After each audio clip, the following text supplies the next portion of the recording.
Well, thank you for taking time with us at Off the Block blog, and I know that you've had a really busy off season. So, can you tell us about your experience this summer with the boys' national team in Havana? And did you use this as an opportunity to recruit for Ohio State? And what did you learn from coaching with Theo, Brad, and Sam that you did not know before? It's a good question. It was really cool. I mean, going to Cuba is a pretty fun experience. There aren't a lot of people that can say that they've done that. And then working with those guys, Brad, Theo, and Sam is a pretty special experience.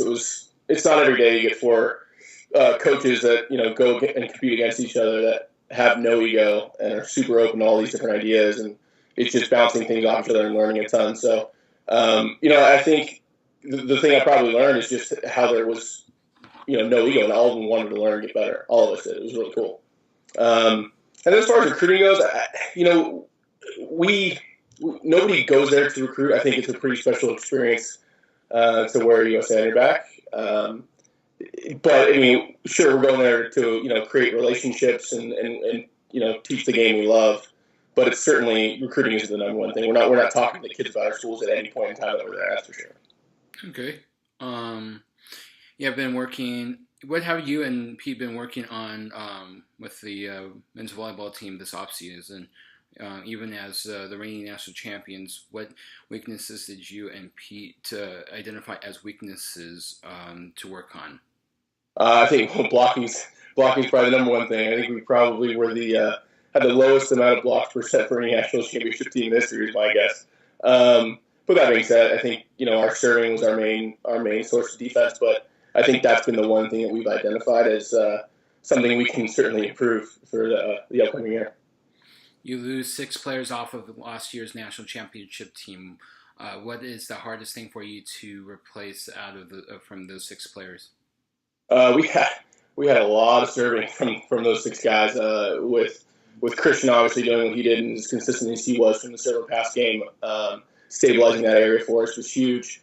But I think everyone from Matt Pullman, Alex Judkins, Peter Edwards, Mark McMaster, those guys did a great job of accepting their role and doing everything they possibly could every single day. They were as unselfish as you get.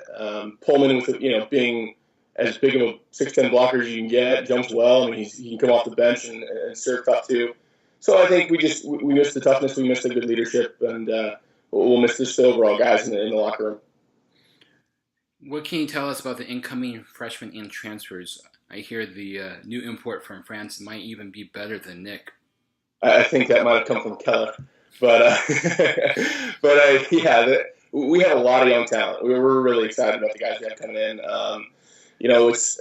It's not only that they have a lot of talent, but they're chomping at the bit to get in the gym every single day, which is everything you want. I mean, I think that's one of those things where you never really know if that's going to happen. You don't know what the work ethic's going to be totally like once they get there. But it's been amazing. It's been really cool to watch them. As for Maxime, he's good. He's a really good player. I think he's adapting to the American game and adjusting to our style of play, which I think will take some time, but we're certainly excited about him. Is there any pressure to repeat as national champions since you guys will be hosting the national championships? And is there any? What about the fact that the last 2 champions are repeat champions, Irvine and Loyola? Well, I mean, I think we'd be lying if we said there wasn't going to be some added pressure, but I think that the pressure increases if you don't do everything possible to prepare. If you're not working hard in the summer and doing everything possible, especially with everybody. Long Beach State, UCLA, everybody's bringing everybody back. I mean, our conference, Lewis, Loyola, everybody's young and extremely talented. Kendrick, it's not going to be an easy road at all. And I think the fact that we're working as hard as we possibly can is going to hopefully alleviate some of that pressure. Let's continue on that theme of pressure to repeat. A certain head coach in Los Angeles certain assistant coach, in Los Angeles may or may have not told me that you've won 6 championships in a row. That is quite the impressive feat. 2-part question. Does that bring any added pressure? And what is the common theme in winning all of those titles? It's not something I really think about, to be honest with you. It doesn't bring any pressure on me. I think that what motivates me is making sure that I'm doing everything for the guys. I think that would be much more of a downer, I guess. But if there's one thing that I've noticed, it's not necessarily how you teach the technical skills. I think there are different ways you can win by teaching passing different ways. For example, I think it's how you develop the guys as young men, and if you can help them develop them into winners, and learn how to teach them how to handle adversity, which is the cliche answer, but I think it's really true. I think all the teams have been tough when it matters most, have been resilient. Well, I'm still going to dig in a little bit more on those 6 titles. What compelled you to jump from one winner to another, and do these winning coaches have a common trait? All are pretty pessimistic, and not in a bad way. I think it's just the one thing I realized is that it's not to the point where it's bringing everybody down. It's just that you being pessimistic, you're always looking for ways to improve at all times. The second you get satisfied, I think that you're good. As the second you start getting in trouble, I think all of them have that for sure. I think going from team to team was a little bit of a situation of circumstance to begin with, because I was still an undergrad when it started at Ohio State, and then I went to Springfield for a couple of years when I was working on my master's, and went out to California to work with Coach Niffen, and then when Rush Rose calls, I think you answer for the women's team, and then I told Russ that there's probably 2 calls I would take, being with Charlie at Springfield and Pete at Ohio State, and Pete called. It was just kind of a situation of circumstance. Well, let's dig into the 3 divisions that you just talked about: Division 1 men's volleyball, Division 3 men's volleyball, and Division 1 women's volleyball. How do they compare and contrast that for us? I think the men's game, there are far less variables that you can impact as a coach. It's more of, I think toss the ball and hit it hard, set the ball and hit it hard. I think, the women's game there's a lot more variables that you can look at, that you can scout, that you can potentially affect, which is always really exciting and really fun. And working in the Big Ten was unbelievable. I mean, you get coaches that are extremely bright and that know those variables as well as anybody. So you have to know those just to stay up with everybody else. I think D3 is kind of a mixture of both. But with Charlie, it was unbelievable. I mean, he was very sports psych driven, and so it was. I think that helped the guys a lot, because they were tougher than most everybody else, and were constantly aggressive. And I think in Division 3 that helped a lot. A certain journalist from Nashville, Tennessee, says that the MIVA has a dynasty on his hands, winning the last 3 national titles and 4 of the last 6. The consensus opinion is that Loyola will be improved, and Lewis and Ball State look to be competitive as well. What teams in the MIVA stand out to you as the biggest hurdle for Ohio State to repeat as MIV champions? And what's the biggest challenge of fighting through the MIVA schedule? Well, I think the MIVA is a lot tougher than what people give us credit for, I think. Having coached in the MPSF and coached in Big Ten in a different division than here, I think it's pretty dang good. And a lot of that has to do with, I think, the Midwest club coaches. That's where it all starts. That's improved quite a bit because the talent's gotten a lot better in the last 10 years. So it enables us to kind of have homegrown talent, in addition to bringing some guys over from the West Coast that want a different experience. As far as other teams, I mean, it's going to be super competitive. I think one thing that I try to think about and remember all the time is nobody really expected us to win a national championship last year. Nobody expected us to be to do what we did in conference, and to see the young talent that Loyola has, that Lewis has, that a lot of other teams in our conference have. There's going to be some surprising teams. There's going to be some teams that make big jumps like we did last year, and I think if we ignore that, we're going to put ourselves in a tough spot, especially with the coaches that are in this conference. Let's talk about the out-of-conference schedule.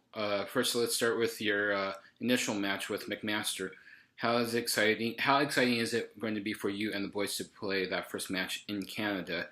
Will there be any extra motivation to defeat McMaster because they defeated your team twice last season?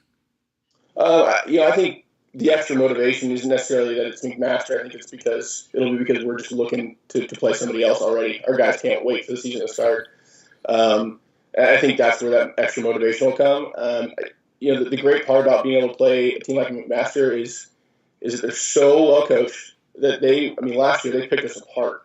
They exposed weaknesses that we worked on the entire season that made a big difference in our success. And we know they're going to do the same thing this year, and so it's really valuable for us to be able to go up there and learn a lot about ourselves and play a tough opponent. Follow-up question. I'm guessing that you guys don't have a lot of tape on McMaster other than what you've recorded from last year. How hard is it? Yeah, we have that. Sorry, but we have that film, but they've lost. I think 4 of their starters from last year graduated. So, but they're one of those programs up there that just reloads every year. So it's certainly going to be tough. But I think it's good too because we can focus on ourselves, which at that point in the season I think that's where it needs to be. How hard is it to prepare for a team that you don't have a lot of tape on? In the first match, I think it's fine because you get experience on making adjustments quickly. You kind of throw guys in the fire, especially some of our younger guys. They're going to have to make adjustments quickly. They're going to have to be able to start and know their base defense really well and the simple things that we've been working on all fall. Let's talk about the domestic out-of-conference matches. Your non-conference matchup is quite challenging with 7 MPSF matches, 4 EIVA matches, including 3 teams that played in the national championship tournament last year. How did this schedule come about? What team or teams stand out to you as the biggest challenge? I think our main focus is the teams in our conference. But outside the conference, I think it's you got to look at all of them. Our goal, going back to what I talked about a little bit earlier in terms of preparation, is we wanted to prepare these guys as best we could with the schedule to get to the national championship. We wanted to put them in situations where they, could improve, their reactions in adverse situations. And what better way to do that than play against some of the best teams in the country, like UCLA and USC and Long Beach State and Stanford twice at Stanford. These are going to be really, really tough matches, and they'll certainly expose us like McMaster did last year. A side topic in terms of playing outside or away from Columbus, you played in a tournament in Hawaii in 2013, 2014, 2015. Is there any chance that we see the Buckeyes go back to the islands? I certainly hope so. The tough part is that tournament's been moved to a later weekend in January, and with our school going to semesters, when it was at quarters, we have an earlier start date for school. So with us only being able to miss a certain amount of days per semester, it puts us behind the 8 ball in the first week of the season, or the first couple weeks. So it just makes it really tough from a scheduling standpoint and from an academic standpoint to do that trip. Okay. Obviously, Ohio State is a national brand. Can you tell us more about recruiting? How were they able to sign the 2 studs from France? And you obviously have a pipeline coming from California as well with players like Miles Johnson. Is this a group effort among the coaches, or is one coach responsible for a certain area? It's definitely a group effort. One big advantage I think we have as a staff is we work together really, really well in all areas, including recruiting. As far as the 2 French kids, Nick's sister, older sister, played for the women's team at Ohio State. So this was his one school that he was pretty focused on. I think from what he's told me that if it wasn't Ohio State, it probably wouldn't have come to the States. So we got pretty lucky with that one. And then I think Maxine had a brief connection with Nick, so that helped certainly. And he just reached out to us. We kind of got lucky with that one too. As far as being a national brand, I think it's the one thing that we have the resources that all the Pac-12, the Power 5 conferences have, and then some. As a men's volleyball school, we're supported just like any other sport. But also we're a unique experience, and I think to me that's what it's all about. You're not going to at the end of your 4 years say, man, I'm really glad I chose Ohio State. Those facilities are awesome. You're gonna say, the guys and the coaches and the relationships that you build there, the experience that you had is second to none. And I think it's a pretty unbelievable experience and a pretty good thing to offer. I think that's what makes our brand what it is. How much support do you get from coaches like Thad Matta and Urban Meyer in terms of supporting you guys on the recruiting trail? It's unique. Thad has been amazing. We've been able to meet with him with a couple of recruits. We try not to do it too often just because he has his own recruiting job to do, and especially on football weekends. Urban's a very, very busy guy. But that being said, he has a very big staff that are very willing to lend their ideas, and they're a very innovative recruiting staff, which is really cool because you get to learn new ideas, new things. I'll throw you a softball question. We know that you're a California native. What do you miss most about California? Is that a Jimmy Fallon joke right there? The tough thing about family being all there. I mean, my brother, my sister, my parents, my aunts and uncles are all out there.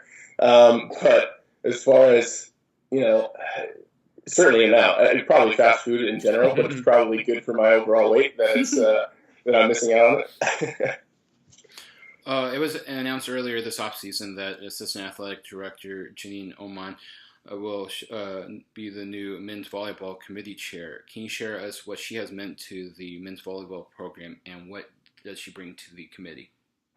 The best way I can, to describe her and what she does so well is, I'm going to go back to a story that I had in a class with Springfield. My first college class there, grad school class there, the now AD, Craig Poison, said, made us go into groups and discuss a certain topic. And he brought us back 5 minutes later and said, write down every person's name in your group, making the point that athletics is a people's business, it's a people-person business, and you got to know people, you got to be able to communicate and make lasting relationships. And Janine would have known everybody in a group within 2 minutes, and she would have made a genuine, strong effort to get to know everybody. And that goes so far in athletics. Combine that with the fact that she's going to work really hard to get to know every single team in contention. She's going to put a lot of effort to give everybody an equal shake, and I think that's all we can ask for as coaches. I have 2 more questions for you. Let's talk a little bit more about the season. If you did not win the national title, would you consider that a disappointment? No. Because, and mainly the only reason why I say that is because, I think if you're looking at that as your definition of failure, you're going to have a hard time finding success. And again, I know it's a little bit of a cliche answer, but if you're not taking chances, if you're not attempting things, then I think that's where the real failure lies. And I think, like I said earlier, if we're not doing everything we can prepare to win a national title, that's where the failure comes in. But to this point, I think we are. I know our guys are working as hard as they can, both mentally and physically, to be the best they can. That's all we can really ask for. And the last question I have to ask all assistant coaches, and I hope I don't get you in trouble with Pete. I know that I have asked you this question a few months ago, and I'll just ask it again just to see if it's changed. When can we expect you to be a head coach? I'm in a really fortunate situation that I don't have to think about that. Pete is an unbelievable head coach. And Coach Embaugh is an unbelievable assistant coach that I'm really fortunate to be able to work with both of them on a daily basis and learn from them on a daily basis. If the perfect opportunity came up, I think it's probably the best way to put it. Then I'd entertain it, but I'm in a position where I can be really picky. But that doesn't mean I don't want to be a head coach either. I think it's all about timing, and when the right time comes, I know it's a pretty vague answer, probably not what you want to hear, but it's hard to say. Coaching, you never know. There's no good prediction on that kind of stuff. Well, thank you for taking time with us at Off the Block blog, and we wish you nothing but the best in the 2017 season. Awesome. Thanks so much, Alan. Appreciate it.